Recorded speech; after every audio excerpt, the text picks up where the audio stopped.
All right, I've had a couple people PM me. I had a phone call and an email. People asking me how to make the sprue extenders that they saw in my videos. So after trying to describe them in writing or verbally, I decided to, guess what, make another video. So I'm making a video right now trying to demonstrate how to make those sprue extenders that I've got. My sprue extenders are approximately 3 1/4 inches long because of the size of the couplers that I use. Bass Tackle makes a 3-inch sprue extender. It's machined aluminum, very nice work. You don't have to worry about the plastic getting caught up in here when you pull the sprue out of it.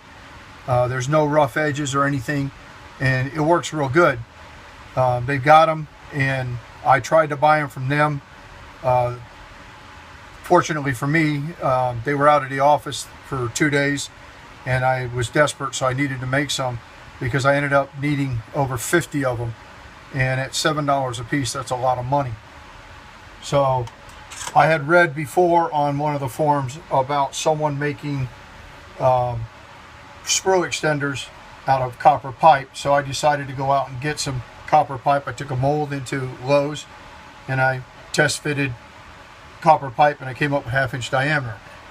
Now the copper pipe has 3 different sizes as far as the wall, and you don't need the thick stuff, which I think is an L. And then you have an N, which is next one, and an M. Whatever the thinnest wall there is all you really need. The couplers that I buy are in contractor pack. They're bags of 10. I think they're $4.50 for 10, and they have dimples on them. The dimple helps out when you're driving it down, and it kind of holds it in place. All right, enough BS. Let's get into it. All right, what I've done is I made myself up a little jig because I was making a lot of them. I've got a 16 millimeter deep socket Craftsman, and that's what I use because the pipe is the diameter of the inside of the socket. These are scrap from when I was making 1-inch couplers and they didn't work out. But what I did is I took 2 pieces, figured out what length I needed, and it comes out to be right at 1.5 inches. And what it does is it sits down in here perfect, and when I take the sprue extender and I drive it home, it leaves that 1/4 inch protruding out of the sprues, out of the couplers, so that's what sits into the mold.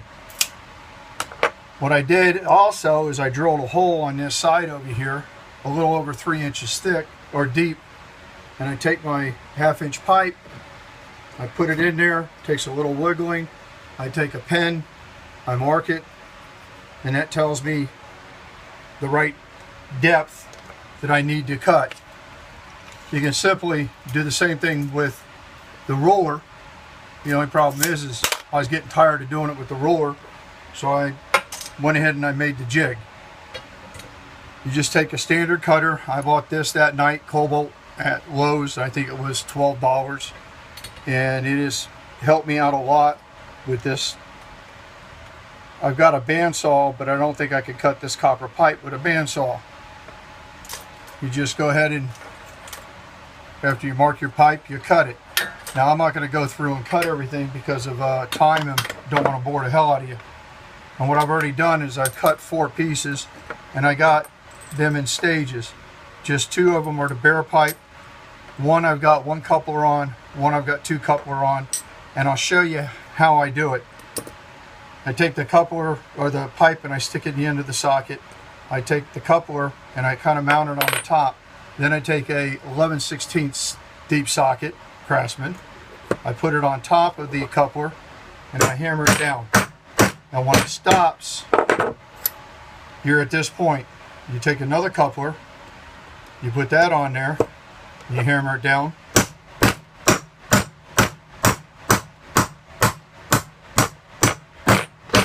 And when it stops, you're just a little bit off of there. You take your 3rd coupler, you line it up on top, put your socket over it, and you hammer it home. Now you've got sprue extender. It's just like the other ones I've got made. The only thing is this is shinier. So I'll demonstrate it again.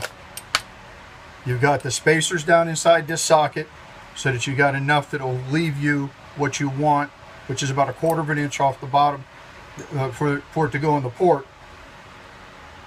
Put the coupler on there, put your socket over the top of it, hammer it down until it stops, pull the socket off, put another coupler over it, go down with your socket, hammer it down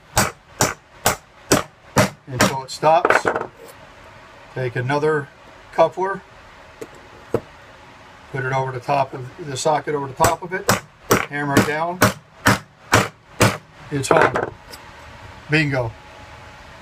Your sprue or your tip, bait junkie tip, fits in there with no problem.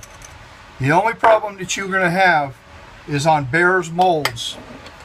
The opening of the port is a smaller diameter than everybody else's. And when you go to put it in there, if you've got it clamped shut, it won't go in there. So what I do, if you've watched the video, before I clamp my 6 molds together, I make sure I have a sprue extender in each one of them. And then when you clamp it down with the pressure of the clamp, it seals the mold so you don't have to worry about flashing or anything. You go to take it out and it's a hard pull out. And it's almost impossible. Well, you can get it in there. What I've been known to do is take a little piece of 2x4 and pound it down in when I'm too lazy to open up the bank of molds. But that's the only one you're going to have difficulty on. I went and I ground down the tips so that they were kind of beveled, and I get them in there and I'd hit it with the palm of my hand and drive them home. But the problem you have is you go and you use a say a high rock mold, and you have that beveled end on there. You put it in here and it has a tendency to fall over easy. And these are still a little bit smaller than the diameter of high rock molds or a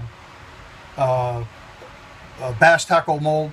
I've never used a Delmar and any of the other ones. All my molds have been Bears, bass tackle, and high rock.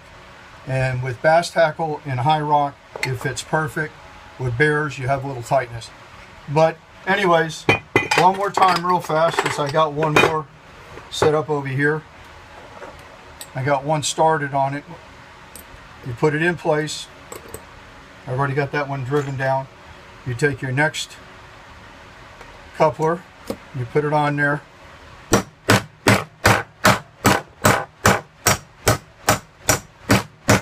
Hammer it down. Take another coupler. Put the socket over the top of it.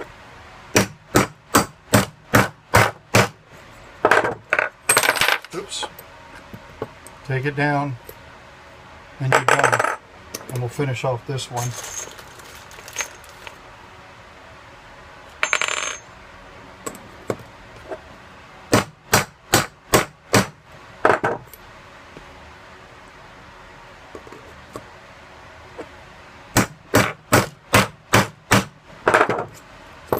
There you have it.